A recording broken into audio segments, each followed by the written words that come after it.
These recent discoveries will shock and amaze you.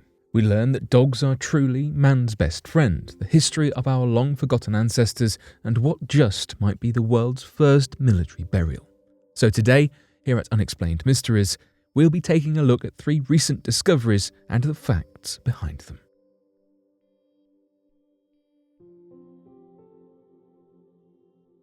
Hiker's dog keeps him alive in the Alps for 7 nights. When a 33-year-old man broke his ankle while hiking through the Italian Alps and was stranded in the freezing cold for 7 nights, he thought the end of days was near. If not for his little 4.5-kilogram rescue dog called Ash, the Alps may have been his last resting place. The unnamed hiker travelled from the northeastern city of Trieste to begin a trek through the Alps that he does every year. The beginning of his journey was going beautifully. He had begun by spending a few days and nights in various mountain huts and makeshift shelters, travelling through the gorgeous landscape with his trusty dog by his side. Everything changed when he slipped and fell, breaking his ankle on impact. He was in the middle of the Venza Valley, an area that is entirely unreachable by mobile phone. He was stranded, unable to walk. He managed to drag himself to a nearby stream to get some life-saving water, his miniature mixed-breed dog never leaving his side. The dog huddled against him for warmth and kept him sane through the brutally cold nights. The hiker told authorities that his dog had been his saving grace, keeping him alive and alert while he laid on the icy ground without much food or water. Together they survived 7 painstaking nights in the freezing Italian Alps, relying only on each other for support. After 4 days had passed and the man had not returned home as expected, his girlfriend alerted the Friuli Mountain and Cave Rescue Services. Rescuers dispatched to the area and began searching by air in a helicopter.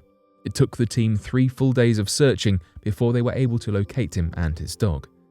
On the last day of their search, they spotted the hiker lying on the ground near a stream in the mountains north of Udine, northeastern Italy.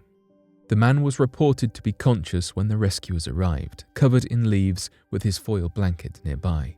He is expected to make a full recovery, but he has suffered serious injuries.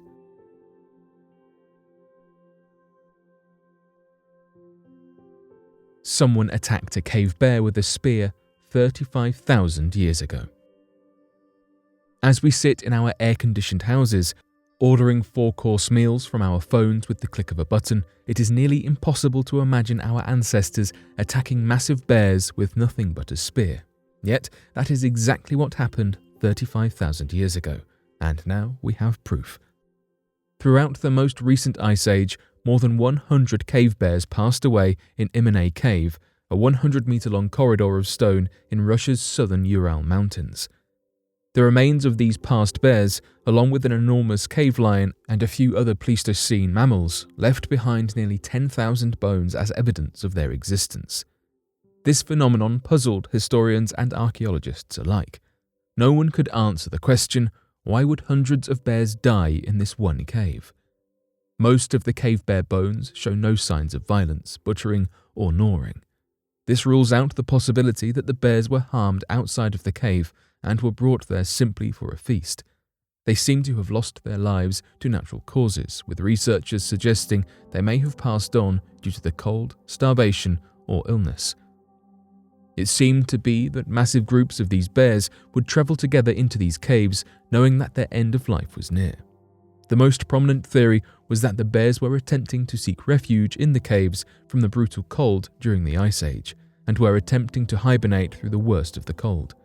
Unfortunately, many, if not all, of the bears would pass away from the harsh winter.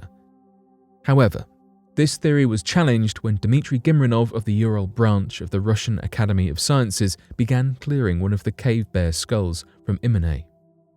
That is when the archaeologist noticed a rather suspicious hole in the parietal bone, near the back of the skull. The lower edge of the hole displayed a slight curve with a flattened base. The upper edge was jagged and widened sharply towards the middle. The shape bore a striking similarity to the stone spearheads discovered nearby, and it was deduced to be from the same period of the bear's fated end. Matching the section and size of the points and the hole on the bear's skull allows us to assume that the beast was hit with such a weapon, wrote Gimrinov and his colleagues. Most likely, the spike was used as a spearhead. They published their work in the Russian journal.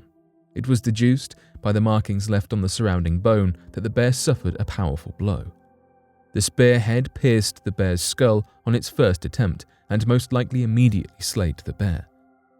The walls of the hole are chipped, visible on the surface, numerous flat facets directed from the hole along the surface of the bone, as well as through cracks going in the same direction, wrote Gimrinov and his colleagues.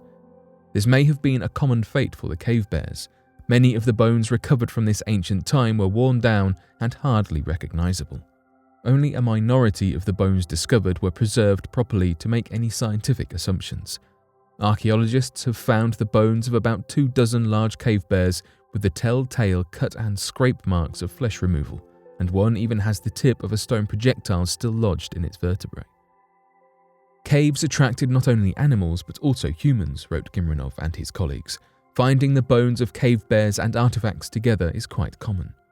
At Imene Cave, not only were stone tools found that aligned with historical accounts of Mousterian culture, but there were also bits of charcoal and ochre, commonly used to make fires during this period. These findings are not outliers. Many cave sites across Eurasia, too, even stretching as far out to France, human remains have been found in bear nests. In some cases, humans and bears appeared to take turns in using the caves, with human footprints closely overlapping bear tracks and vice versa. This discovery is nothing short of amazing. There are many theories as to why this ancient man decided to pick a fight with the cave bear. It is completely plausible that someone wandered into a cave, maybe looking for shelter, and stumbled across a nest of hibernating bears, wounding one in a spontaneous fit of panic. It has also been theorized that bears may have been sacrificed as part of a ritual or possibly a religious ceremony. However, the true events leading up to the attack will always remain a mystery.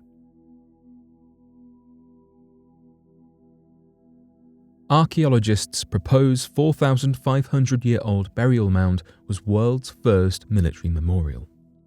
Many people understand that mummification was widespread in ancient Egypt. However, few people realize that this may have been a common practice all over the globe.